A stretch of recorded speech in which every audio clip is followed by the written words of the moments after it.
Hello and welcome to Tuesday Talks by Lex Parley. I am Sukanya Singh and I am here with advocate Satyendra Tripathi. And today's topic is mooting and its mannerism with the man behind Arguendo. I will begin with introducing Mr. Tripathi first.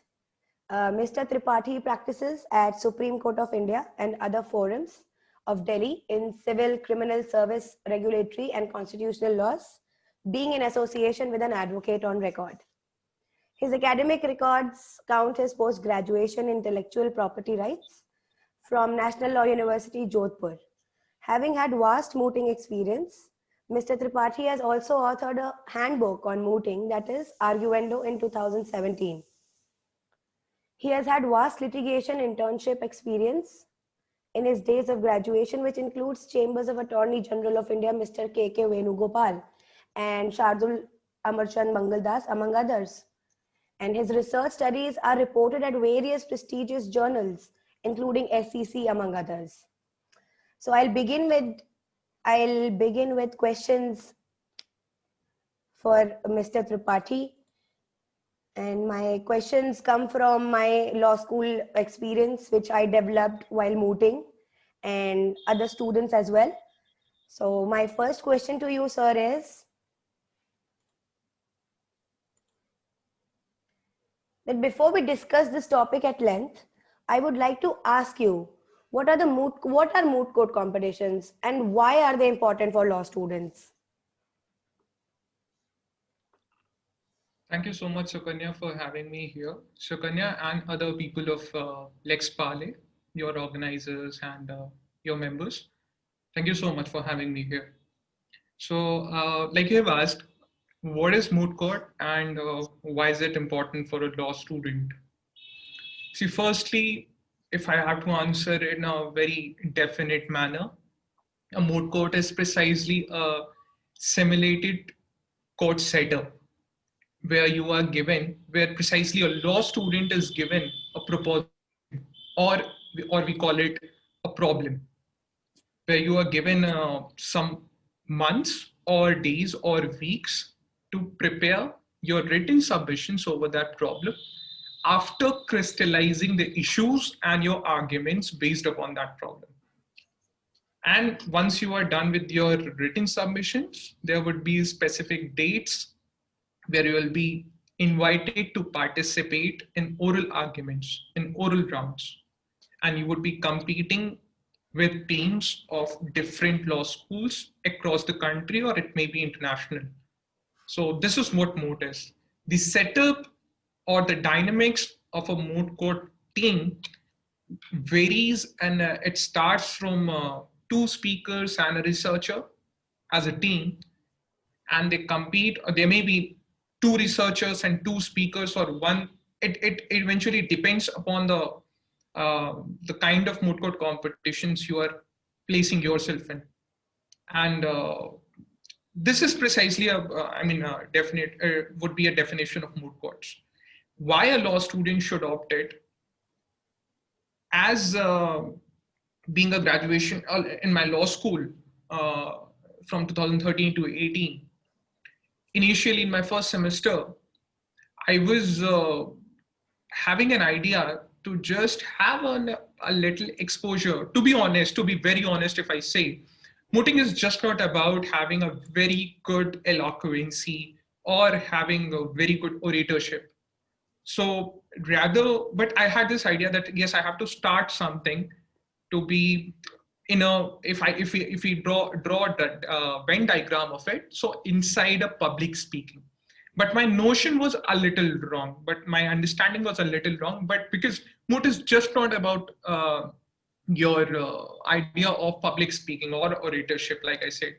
So in my first semester itself, I read a little about moot courts, and then I had a kind of an inquisitiveness with me to understand what mooting is. And by the end of first semester, I remember filling up forms of national moot court competitions after qualifying the law school competition, whatever the intra-level or college level or law school level moot court competition was.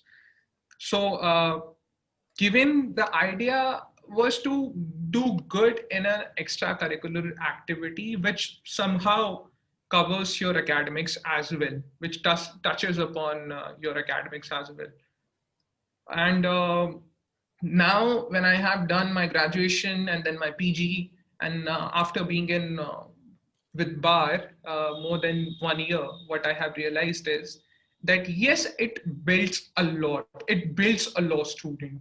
How? Now I will answer how.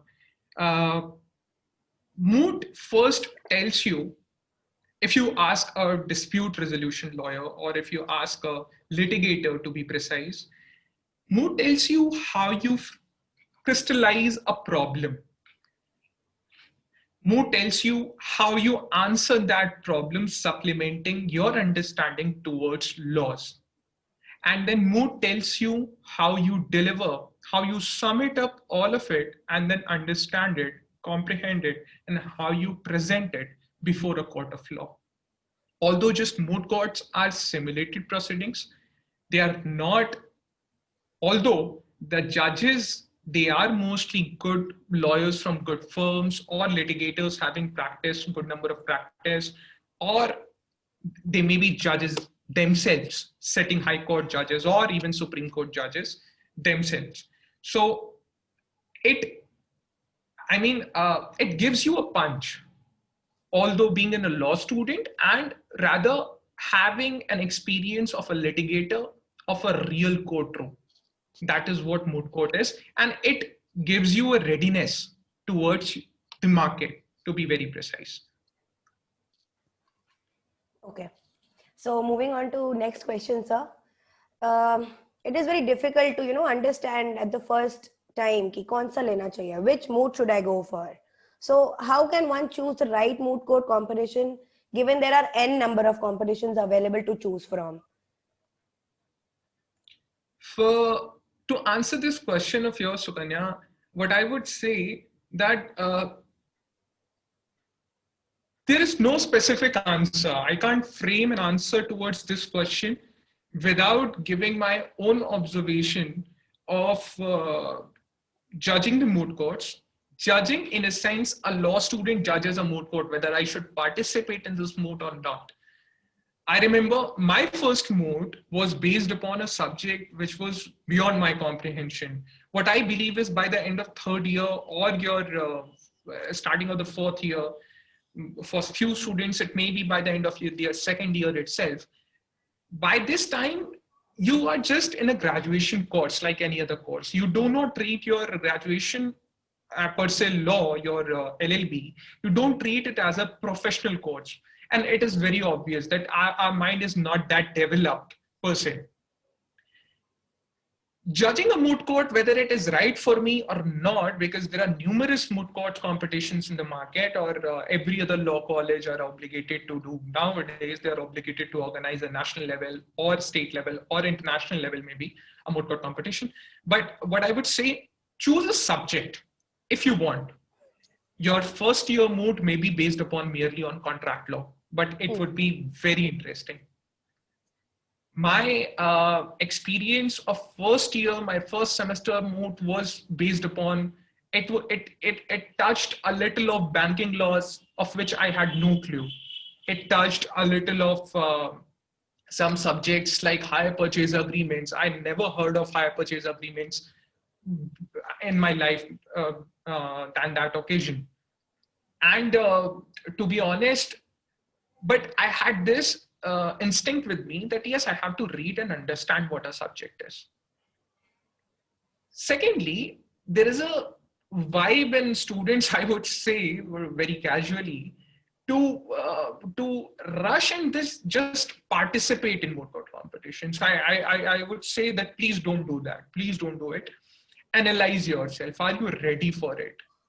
And second most important thing is your team.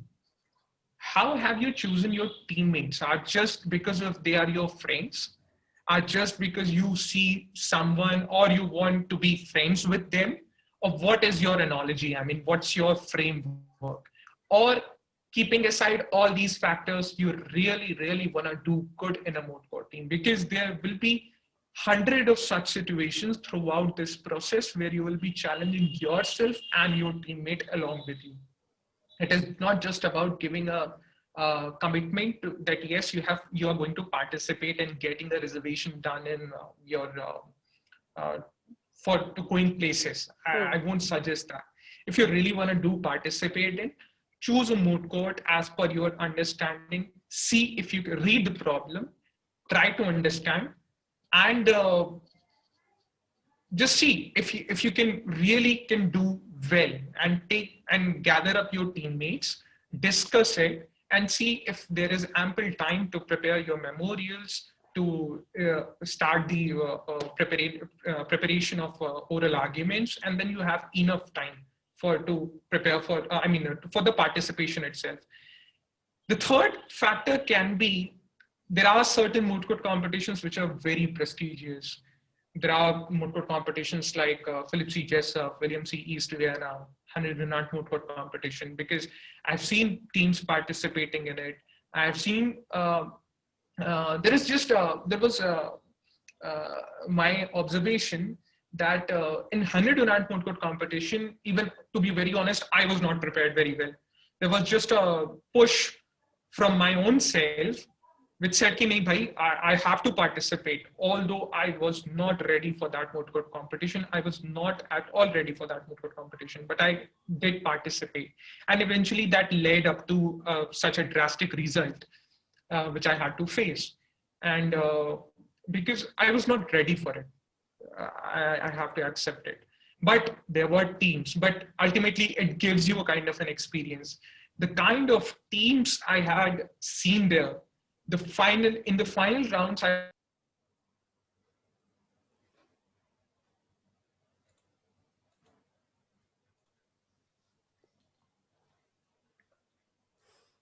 so in that moot court competition, what I observed in Henry Dunant, that the finalist team was from, one was from National University Delhi, and the another was from NLS Bangalore. The participating students were amazing as hell. I had never seen a preparation like that. And the person who was judged as the best oralist is Mr. Jaydev. And I'm very, I feel good to share this news that yes, he got AIR rank 3 or 4 in All India. He's an IAS officer today, and the last civil services exam, he ranked at All India rank 4. All my intention is to just to tell you people that it prepares you. The whole exercise is just about to prepare and to let you realize that there are certain, you have those instincts with you. All you need to just polish it up with the exercises such as moot courts. So Kanya. Sir, I'll put another question to you, that once we choose a moot court competition to participate in, the first and foremost hurdle which a law student stumbles upon is to how to frame issues. Like, so how should one do that? I would want to answer it very precisely. The first step, read the moot problem. My understanding towards moot problem or this whole exercise is based upon 2 steps. The first is read the moot problem as many times as possible. I won't quote a number, 5 times, 10 times, 20 times, 30 times. Read as many times as possible. Even the day when you are about to begin your argument, 10 minutes, 15 minutes before, go through blow by blow, word by word. Don't miss a comma with it in it. Please don't do that, because first read the problem, and then your next step should be how you're gonna crystallize it, how you're gonna break down it, how you're gonna because a moot problem should ideally be fact neutral or law neutral. All you need to dig out those voids which favor you from either sides. The best thing about the moot court exercise is that it calls you to prepare from both the sides. You may be asked to prepare first from petitioners and then from respondents. This was one So of it my lets questions you to to ask have you. an idea. That why are we made to draft Exactly. both the So sides of a memorial? because to let you understand the perspective of both the sides. And my second understanding, which I wanted to share about moot court, was in my first year itself, I barely got this idea that I always treated a moot problem like a puzzle. The moment you feel that there is one side which has a better pedestal over the other, that moment itself you should realize that there is something which you are missing Correct. and read the problem again, because there must be something which you are missing and which will eventually equate the pedestals between both the sides. Because nothing is with, you may have an idea that petitioner's cases is strong, but what I would say that read the problem again, look from the perspective of the opposite party and try to understand the facts or law better. Shukanya. Okay, sir. I think this will help a little. And the next question I would like to put to you is that how to begin with research. We have understood the moot proposition. We have framed the issues. Now, how to begin with research? What is the correct research methodology for the issues so framed by the moot court team? Okay, I would go back to your previous question to answer this. I will simultaneously be addressing these two questions again. First, the last question again, and this question. With the problem, just giving you an idea. Let's say there is a person A. Let's say it's Satyendra itself. I'll talk about myself. Let's say I had joined the post in 1999, and I was appointed as a contractual employee. And just before the beginning of this lockdown, I was not served with any kind of formal notice or a correspondence or anything for that matter. And suddenly my pay was stopped. Now my grievance is that I have been fired, I have been retrenched without giving a proper justification or reason. And today I'm not being paid for my job, a job which I have been doing since 1999. Now let's say treat this as your moot court problem. Your previous question was how to frame issues. And then your next question was to how to go ahead with the research work. Now, treating this whole episode as your moot problem, what can be a step if you're preparing your memorial from the side of the petitioner, from my side, if you're representing me? The first thing which you will eventually see that I was not served with any notice, with any formal correspondence. Now the next question should pop up in your head that it very prima facie, it is, you can see that it's a violation of fundamental right. Whether my qualifications were good or not, the first issue which you can frame that whether there is there were any fundamental rights being violated by the state, if at all I was working at a college or a firm or a PSU or a PSE which is affiliated to a state, only then I can ask my violation of fundamental right, because that's what Constitution says. So first, I would say that yes, my fundamental rights have been violated. Principle of natural justice have been violated. My qualifications were up to the mark. My certificates were right. Or let's add up something more in the moot problem, that there is an idea or there is a hunch in the moot problem itself which shows certain kind of reservations over my qualification certificates, saying that they were forged enough. They were forged. Even though they were supposed to serve me a notice, a formal notice or a show cause notice or anything for that matter. But I was not served with anything at all.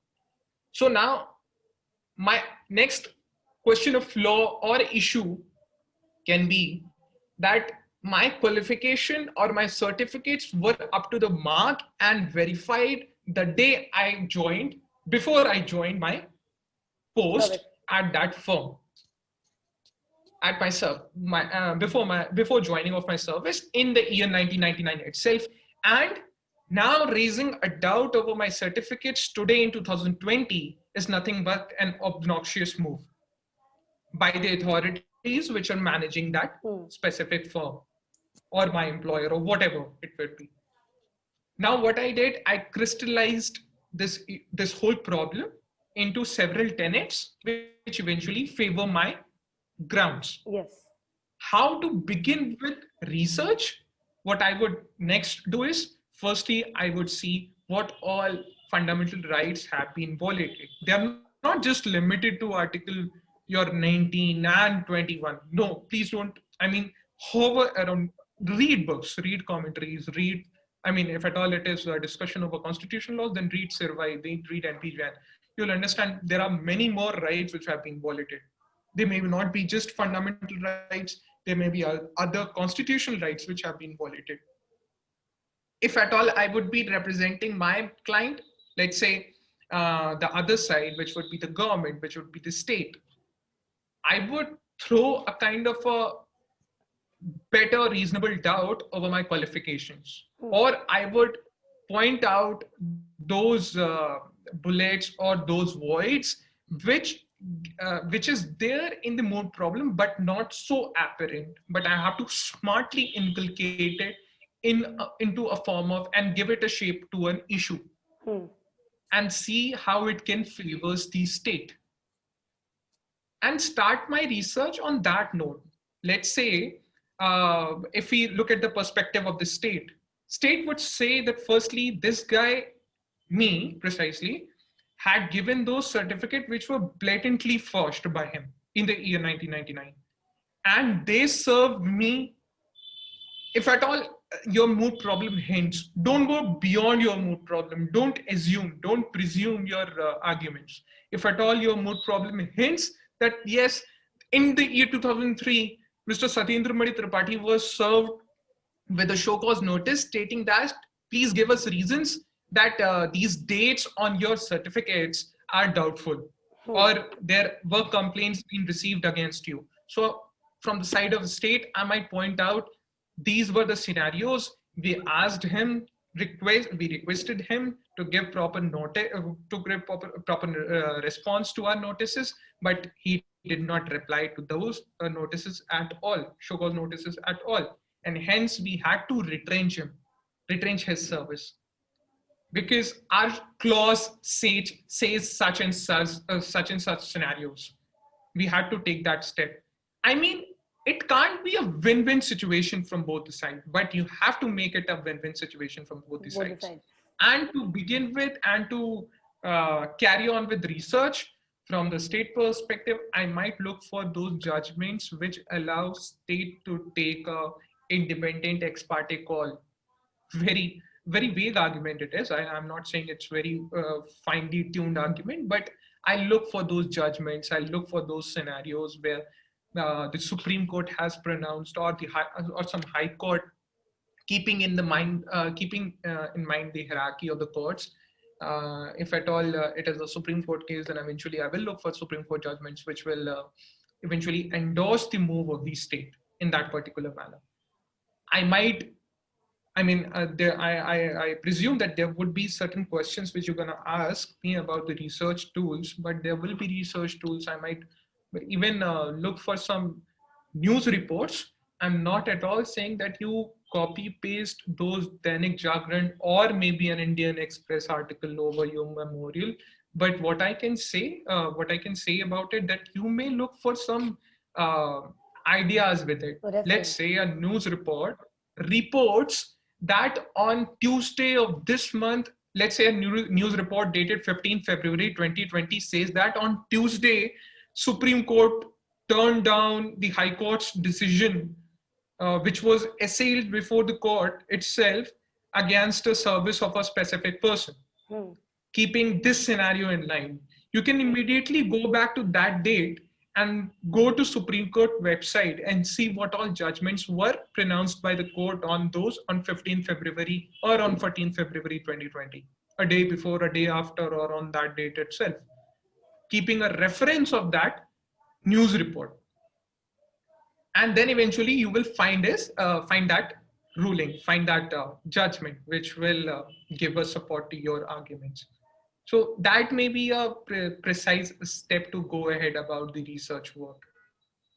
Shukanya. Okay, sir, moving on. We begin with the research. We are gathering case laws. So how do we find the authentic research paper or articles which could be quoted in the memorials? Or how can we check for their authenticity? I mean, you just told us कि आप जाके refer कर सकते हैं, आप news reports देख सकते हैं. But how do we find it that it is authentic to be put in the memorial? And what all research papers, what are the portals from where we can take it? So can you please put some light on how to check the authenticity of such research papers or articles or case laws? I understand. The first thumb rule is that you refer judgments. Okay. The endorsement or judgment gives you, an article or a research paper would never be able to give it to you, because an article may just throw someone's observation or his or her inculcation after reading several other resources, or maybe an opinion itself. Talking about credibility, the best tool is to look for those judgments which have good credibility in the market. Obviously, a judgment from a National University Delhi, or a a reference or an article or a journal per se from a National University Delhi or some good institution would give you a better credibility, rather and just like a random journal which has an ISBN number with them but does not have credibility with them. But I would say, if you are talking about question of law, then supplement it with only judgments. I'm not saying that you are supposed to endorse an argument based upon that Article 21 gives you a right to privacy with 10 judgments post Puttaswamy. I'm not at all saying that you are referring case Puttaswamy and for endorsing that right to privacy with Article 21. I'm not at all saying that you supplement 10 more judgments endorsing the same sentence. No, please don't do that. Because what eventually will happen is that, let's say you have quoted 10 judgments and you have got a compendium with you, keeping those 10 judgments for one argument that yes, right to Article 21 encompasses right to privacy. The moment a judge will flip up your memorial, he might just ask on a 7th number cited judgment, he might just ask you about the facts of the case. Exactly. And eventually you might know or you may not know, and but it may leave you, let's say you were driving your arguments very smartly by then, and the moment you are asked the fact of the case of the number 7th judgment which you have cited, your argument might fall into a trap. So why to do that? These are very obvious things and every other person knows it. Please don't attempt to make your memorial bulkier or to put your compendium look bulkier. I've seen people going doomed just because of their compendiums or their set of judgments which they have cited. Please don't write something which you do not know, firstly, and argue smartly, which I will eventually come upon later. We will discuss about it. But don't just take any random resource. Firstly, take judgments or very a resource which has a credibility first, and secondly, very smartly it endorses your argument.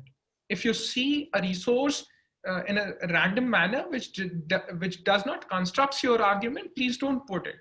Please don't invite a trap before you. So, Kanya. Okay, sir, moving on.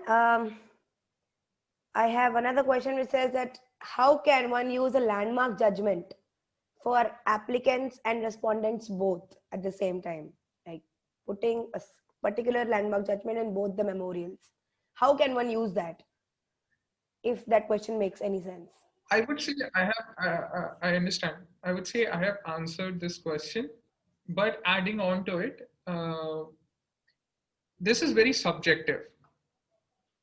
Let's take an example of this right to privacy itself, or a violation of fundamental right by the state. So, I mean, K.S. Puthaswamy delivers a notion that yes, right to life, your Article 21 encompasses right to privacy at the first place. But at the same time, it talks about reasonability as well. So it is very subjective. It depends on your presence of mind, how you're going to smartly put out those judgments with from both the sides. There are certain moot court competitions which I have seen in my law school life. They are typically based upon one judgment. So to draft a moot court problem, what I mean, the resource person would do is he will fetch out a case, a simple judgment from a court, and then add a little of facts here and there, and then put it out across for a participation of students. And then what happens is the moment students will start their research, they will see that this whole proposition is being copied from this judgment itself. And then they will cite those judgments or those arguments which were taken in that whole proceeding whenever that litigation happened.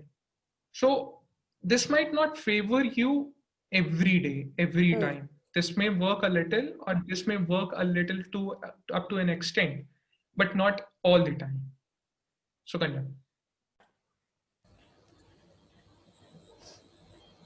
Now, talking about referring judgments, that scenario which leads you to a condition or to a situation where you are supposed to place one judgment from both the sides. See, honestly, a moot court is not always about throwing up an argument in response to every query by the judges. You may not have proper response all the time. Now, it is not always just about an exercise where you have been asked a question and you should be having an answer. No, not at all. You have to smartly deal up with such a scenario where there may not be a very specific answer to such a query, or if at all your judgment does not supplement your answer towards a query. So what I would say, there cannot be a specific answer to such a situation, but all I can say is that you need to devise your own strategy, how to meet the expectation of a judge in response to such questions or such queries. So Kanya. Okay, sir. Moving on to our next segment, that is drafting. How we'll address some questions which is related to drafting. I have faced a lot of them. So putting the first question as, what should be the key points that one should keep in mind while drafting the memorials? So the first, I would say, keeping your memorial crisp, to the point, without blabbering around much, is something which we all know. The second is, your tabulation should be very finely tuned. I won't say that your issue number one would be having an arguments advanced. Let's say your arguments advance against your the first issue starts from point one and it never ends. The much bullets you will place in, the better condition you will find yourself in while arguing that specific argument or that issue before the court. Secondly, don't put so many citations. Do not put. Please refer my observation when a few minutes back when I said that you need not to place 10 judgments for a very simple argument. Please don't do that. There is a perception, or there is a understanding of law students that there should be as many citations there can be in a memorial, or it looks good in that way. It isn't right. You are actually inviting a trench for you that you might have inserted 10 judgments, and then again, like I have discussed this already, that a judge might ask you that which is this judgment, what the facts of this case. So why to do that? Keep it as crisp as possible. Be vocal in your judgments. It should be a beautiful conversation with Between, not just a very verbal verbally tuned, but it should be vocal. It should be apparent enough that yes, you understand the issue, you know the law, you know the facts, you're not missing something, and you are compiling everything and putting an argument. It should be there in your memorial. If should And the normal course of formatting and all, I won't discuss about all of it, because nowadays, even like in my time, I remember even I had not done a very fine drafting, but by the end of all these moot experiences, I got a fair idea. And even starting my own litigation uh, in the market, I got to know that why formatting matters a lot. Why it matters a lot? Because a judge may hear you later, but he he would would be read it flipping first. your Yes. memorials or memorandum first. Even maybe before you as a team would start speaking, he would be placed with your memorial. Your memorial will be before him or her on his or her desk, and he would kind of perceive your preparation through your memorial itself. Correct. Shukran. So moving on. At the end, we come to a prayer. So what is the relevance of prayer in moot court competitions? Like, how should we frame it? What is the relevance and how should we frame it? Prayer is as much relevant as a case that no matter how well a person argues, no matter well how finely tuned your memorial is, no matter well how in a what a better manner you know the facts of the case, but at the end of it, if you do not know what you are seeking from the court, you are doomed.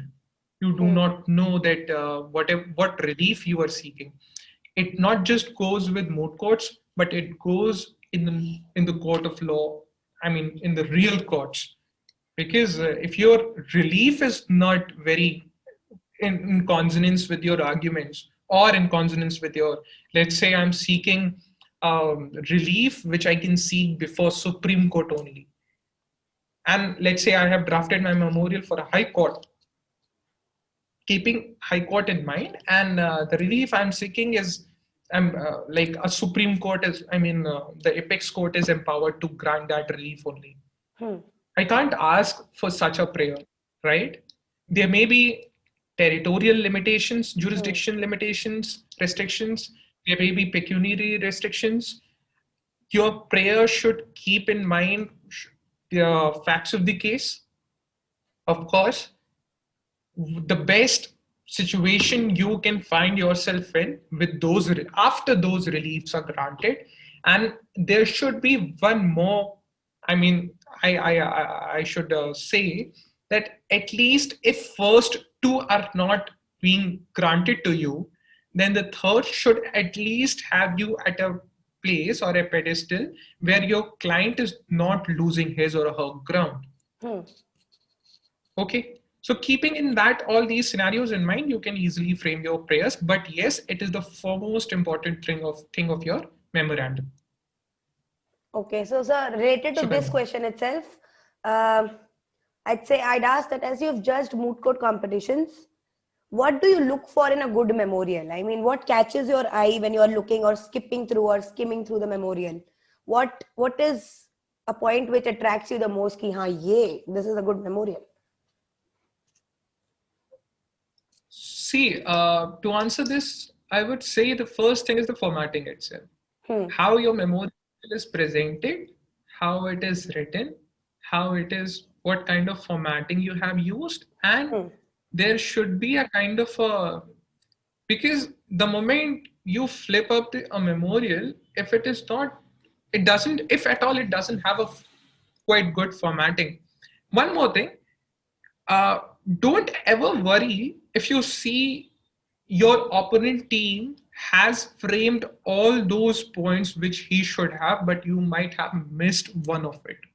Don't ever, I mean, worry about it. I'm not saying that you start speaking those points as your arguments, taking up upfront before the court, because the moment you will start doing that, the judge might ask you that you have not Not in your said this memorial, in yes. your memorandum and was precisely. In those situations, what I would suggest is that you need not to frame this as a very upfront argument, but how finely you can You put place it in the such points, such bullets while in your arguing. arguments, in the preceding arguments, in the preceding heads or bullets. That is what matters. And talking about the formatting itself, it catches the eye, and how well you have dealt with the basics of the proposition. You may start talking about fundamental rights, but if you have not touched upon the with very precision, let's say we may talk about Article 19, but if you have it would be very dry if I would say just Article 19.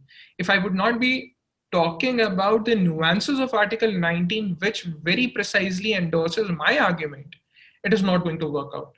Correct. So how well you have dealt with basics, how well drafted your memorial is. By saying how well drafted, I do not mean that it should be if 30 pages the limit, your memorial is running in 45 to 50 pages. I'm not asking for it. All I'm saying is that it should be crisp, it should be very finely tuned, keeping in mind the issues, the arguments, and your prayer. And foremost, the facts of the case. That is what it is. Okay, sir. Um let's move on to the third segment of this talk show, that is answering questions about oral rounds. Like, that is the most challenging part of a moot court competition for most of the people who get into it. So my first question to you, sir, is what is the right way to address the judges and proceed with arguments? See, the first is to, one thing I would like to tell you people, that always have this idea with you that in that courtroom, you are the person who has invested his or her time way much more than those judges.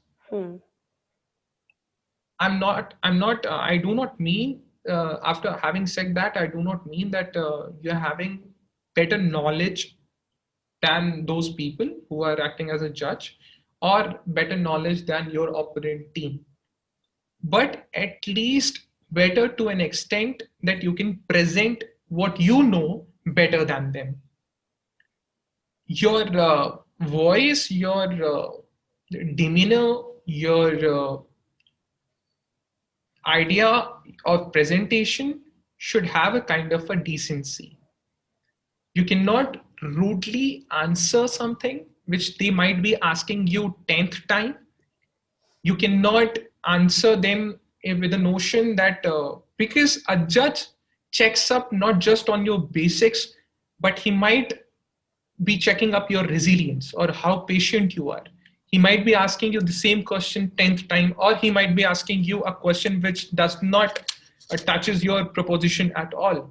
There are kind of judges because he might be checking up on you on different notes. I can't shape it up. But talking about oral arguments, one thing which I have learned, that after doing these moot court competitions, that there's a tacit art to know the judge. If at all you're very proactive, what you can do is the moment you enter the courtroom, you read those placards before the judge is placed before the judge.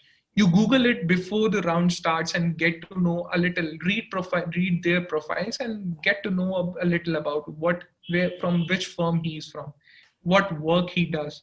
Is he from dispute resolution, or is he from hardcore corporate world, or he's an advocate, or he's a judge, what he does. He may be having a LinkedIn profile. I mean, that's quite remote to say that, but you have to devise your own tools. Yeah, it All will I mean. help in, But communicating with the judge. exactly, because how easy it would be, how interactive you will have it. It should not be very. I mean, because in the beginning of this whole session, I said it should not be treated. This whole exercise should not be treated as a uh, something as an orator or a public speaking, because you may have there were people, 4 5 people listening to you other than judges, or you may not have anyone at all in that courtroom. There may be court masters, 3 4 people must be sitting in front of you, or there may be a couple of judges or 3 4 judges, but they will be judging on you on your basics or your resilience, like I said, and they may be checking up your patience. You have to deal up with it. You have to deal up with it and gulp down all your ego and rudeness, no matter how many times that judges pinches you down. So that is how it is.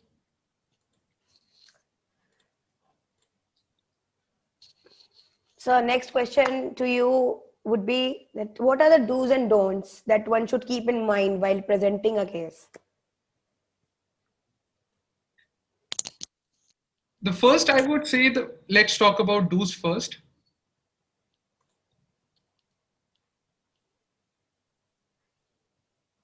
Can you hear me? Yes, yes, yes. The first, the do, if I talk about do's, what I would say is that try to understand the dynamics of the courtroom.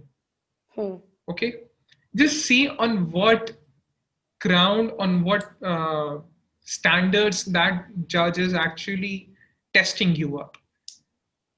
If he's asking you basics, so obviously you should be able to answer those questions, because that is the ground level where he's actually testing you up. If he is asking you, maybe let's say, mostly it happens in semi-final and final rounds, a judge may not ask you basics, because he knows that if you have reached a semi-final round or a final round, you must have answered those basics in your previous rounds. Yes. Okay, preceding rounds. He might not even ask you several questions. He might, after just before ending of your whole argument, he might just stop you for a bit and ask you one question, and he will judge you only on that one question. Correct. That question may be a clarificatory in nature, or an inquiry, or it may be anything. That is what you have to inculcate. That is what you have to judge in response to that question. And once you are done answering that query, see, just the first is, if at all you are not able to understand that clarificatory question or an inquiry or whatever it is, if you're not at all able to understand it, you can ask them to rephrase it. There is no wrong. By this, I do not mean that you are asking 10th time what that judge has asked you. No, not at all. Be very attentive and try to understand what that judge is actually seeking as a response from you. And then fill up your knowledge or your idea about the proposition or the law involved, whatever it is, in response to that query. There may be situations where you do not know the answer. Please don't beat around the bush, because they are the people who are in the market. They know this art very well.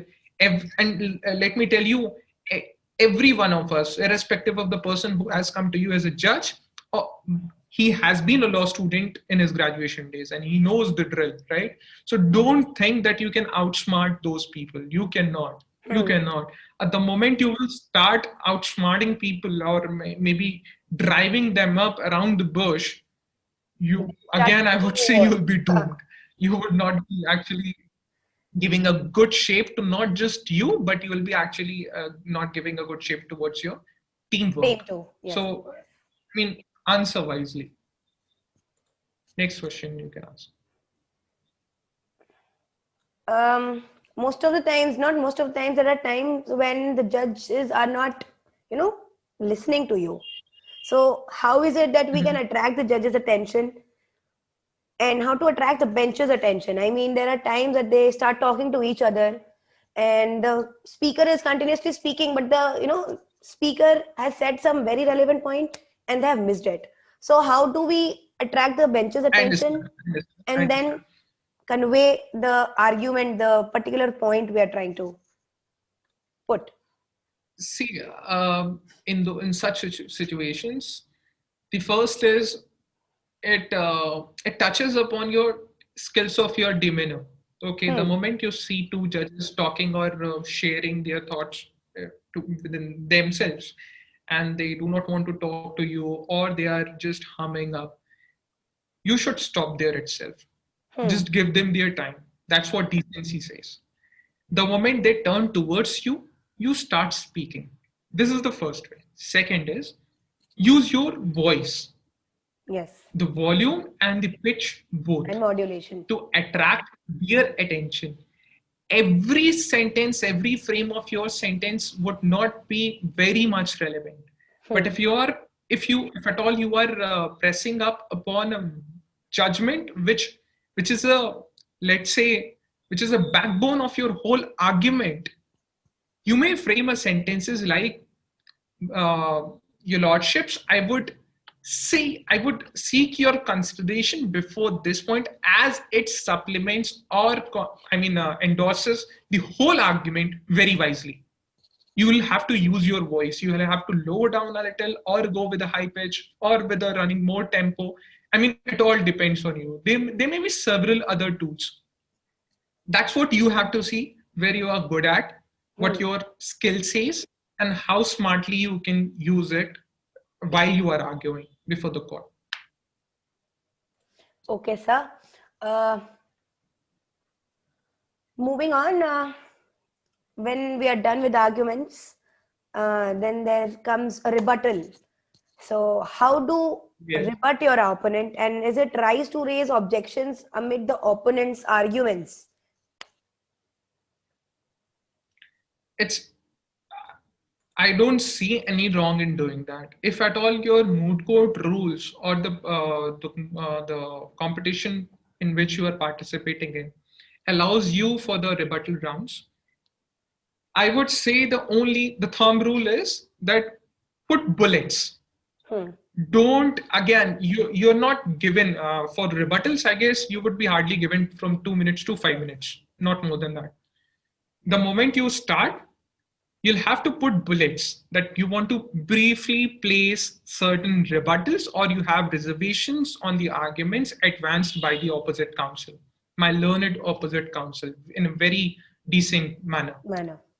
That the first argument stated by my learned friend was this. However, as per our understanding and as per what law says, he stands, he should, he doesn't, I mean, whatever you have to frame, in Yes, whatever yes. manner you have to frame, all you need to do is to put certain kind of doubts in his arguments, which should be so apparent that they would be considered by the courts in one go, Hmm. because you would not be given chance to clarify your rebuttals. So it should be in one or two sentence, very crisp, very precise.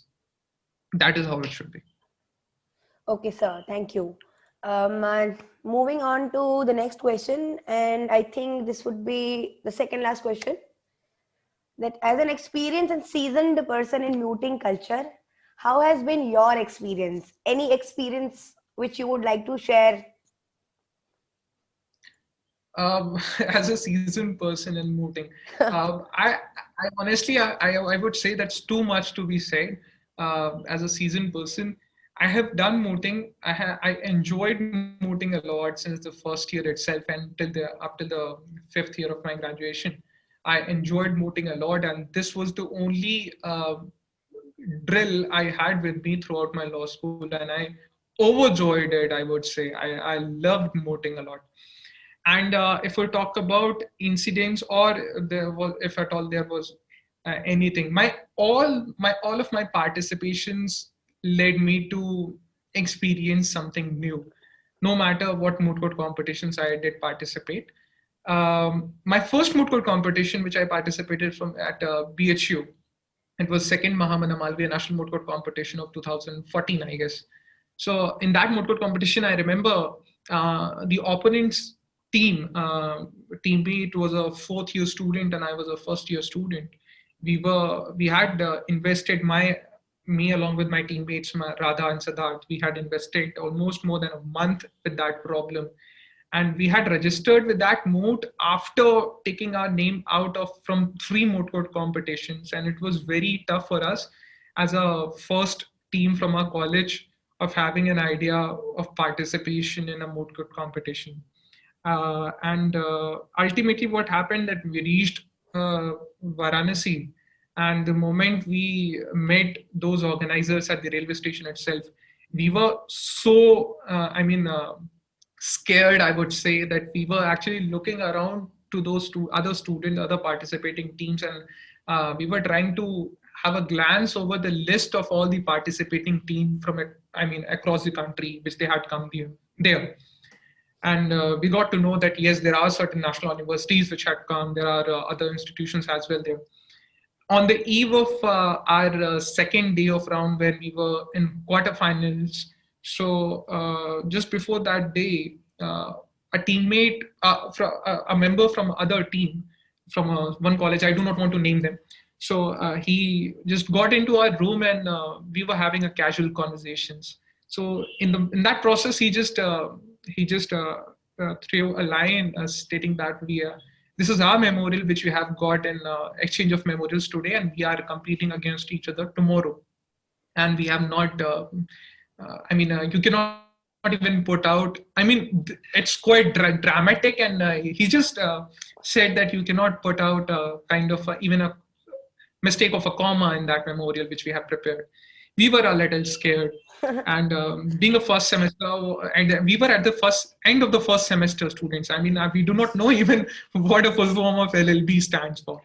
So then what happened is the next day we prepared ourselves, and I along with my other teammates, we prepared and we reached to the court hall. And we started, that guy was sitting opposite to us, and we started with our arguments. He was the petitioner. He was given the first chance. We were the second. We were the other team, opposite team.